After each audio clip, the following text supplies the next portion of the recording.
Hi guys! So as you know, this semester I've been talking about all different types of movies adapted into musicals or vice versa, but I've yet to focus on a dark movie adapted into a musical. So that's what I'm going to be talking about today, and I'm going to be using the film and the musical version of Heathers.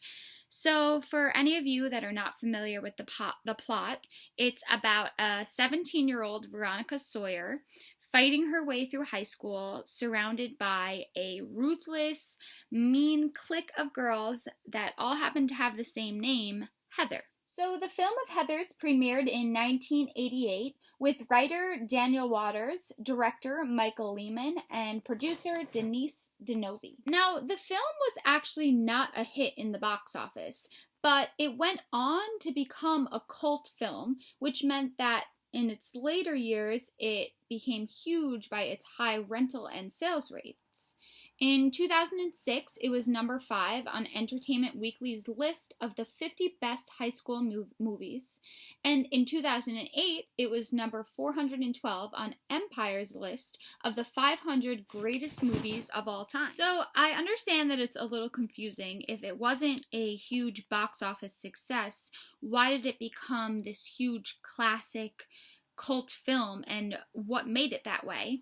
So, in my research, I came across a book by John Ross Bowie, and it basically analyzed the film of the Heathers and discussed all different aspects of it. And I read something interesting. It talked about a blog funded by columnist and ex-producer Jane Hampshire called Fire Dog Lake. And in this specific blog, it was talking about a former Colorado congressman named Tom Tancredo, who'd just spoken at the National Tea Party convention. And the blog quoted, "Oh snap, who died and left Tancredo Heather Chandler's red scrunchie?" So, although it was a bit of a box office tank, here it is being referenced in this progressive political blog, which really gave me a sense of how widely respected and well known this film had come to be amongst people of that generation, and also how strong the symbolism of Heather Chandler's red scrunchie has come to be. So, the musical was written by Kevin Murphy and Tony nominee Lawrence O'Keefe, who also wrote Legally Blonde and Bat Boy. Score by David Newman and directed by Andy Stickmin. So, after selling out a world premiere engagement at LA's Hudson Theater in fall of 2013, it was brought to New York to run off Broadway for a limited time engagement from March 31st, 2014 to August 4th, 2014 on New World Stages. It was nominated for Drama Desk Awards for Outstanding Music, Outstanding Actress in a Musical, and Lucille Lortel Awards for Outstanding Lead Actress in a Musical and Outstanding Choreography. So as I was looking around doing some research, I was trying to get a good feel for how the writers went about taking this dark movie about high school murders and making it into a successful musical. And I came across an interview by co-writer Kevin Murphy, and he explained that they aimed to open up the themes of hope and optimism while going about writing the musical. And then I saw a casting call for the role of Veronica itself, and it quoted, "She burns to be both cool and kind, but doesn't know yet how to be both at the same time. She thinks she's an old soul, but she's still innocent enough to be blindsided by love/hormones or shocked by cruelty." So that is extremely different from the character portrayed in the film, played by Winona Ryder, where viewers were left to feel like this girl was just a little bit insane, and you couldn't blame the pressures of high school or hormones or love on the cruel criminal activities that she was partaking in. So, after seeing that interview with Kevin Murphy and noticing the cast call, I started researching for the changes that were made during the film to musical adaptation. And the first one that I noticed was that Veronica starts out as a popular girl in the Heathers crowd in the beginning of the film. But in the musical, they show a little bit of a backstory about how she becomes friends with those girls. And it makes a lot of sense because while watching the film, you notice that Veronica is a smart, articulate girl who's friendly with other people in the school. So it makes you wonder, like, how did this girl get mixed up with this group of people? So in the musical, watching this nerdy girl with not much going for her get mixed in with this group of girls, as an audience member, it sort of makes you feel for her more and understand what she's going through and adds a whole new dynamic to the character of Veronica because we were all at a place in our life once where we were trying to fit in, for example, high school.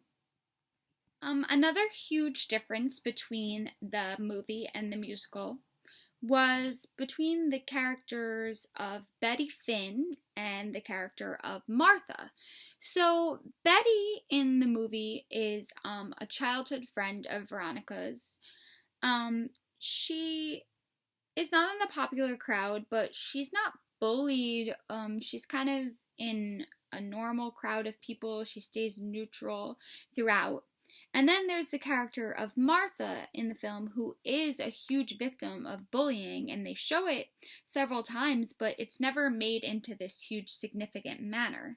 So, what the writers of the musical decided to do was combine the two characters and cut the name Betty and keep the name Martha, but make Martha a childhood friend of Veronica's and Veronica's best friend up until the point of her getting involved with the Heathers, and show that theme of bullying and how hard it was for Veronica to transition from being friends with Martha to being friends with this new group of popular mean girls, and add this huge important character of Martha to the plot. So, the last major difference between the film and the musical that I'm going to discuss is that in both adaptations of the story, they kill off several of the main characters throughout the show. Their first kill happens to be the lead Heather, Heather Chandler, who is a really comedic figure in the story. And what that does to the film is it makes the first half of the movie extremely funny, but then as you get to the second half of the film, it just becomes dark and loses that comedic feel. But with musical theater, you get that opportunity to add in the typical cheery, spoonful of sugar layer to the dark and death theme of the plot. And they actually bring back these characters and have them act as a sort of Greek chorus throughout the majority of the musical after they die. So, in my research, I was extremely curious how the writers and David Newman, the composer, went about making a score for such a dark storyline, such as Heather's. And it was funny to see that the very first song they worked on was I Love My Deadgate Son, which was a line that they pulled directly from the movie. And they said that this was the first song that they knew they had to make happen because it was such a big line in the film.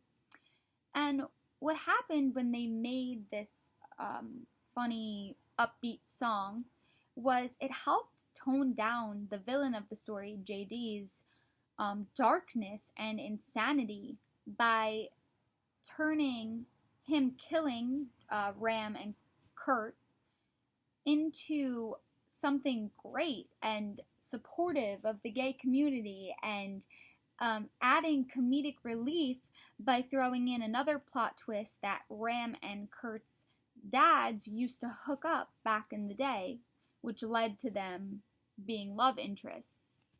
So the next song that they knew was completely necessary to throw in was Kindergarten Boyfriend, which is a big belty power ballad for the character of Martha. And she sings a song right before she herself is about to commit suicide. Now she fails, but it represents a touching message for those people who are bullied and victimized and deal with this stuff throughout their high school years.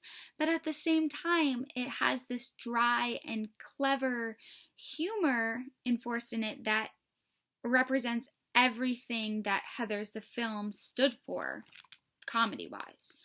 So, one of the reoccurring themes and concepts discussed within the storyline of Heathers is sexual assault and rape and awful stuff like that happening as a girl growing up. And what the movie does is it shows this scene of one of the Heathers being sexually assaulted in the background of a party.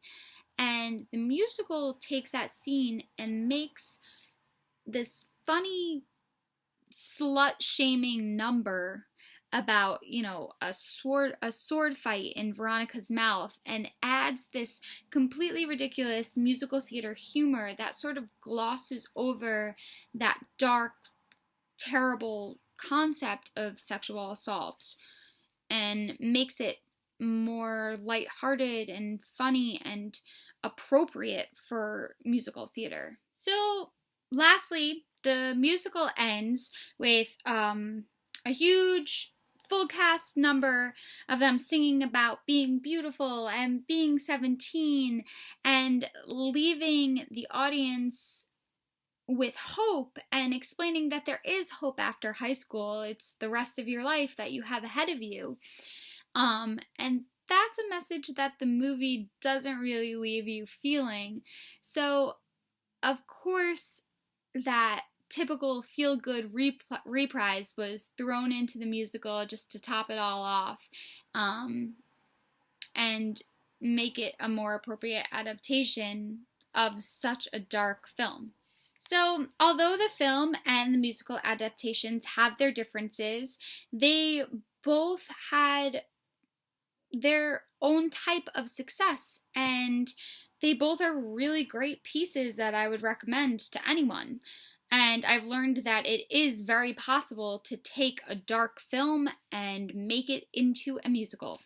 So thanks for watching. See you next week.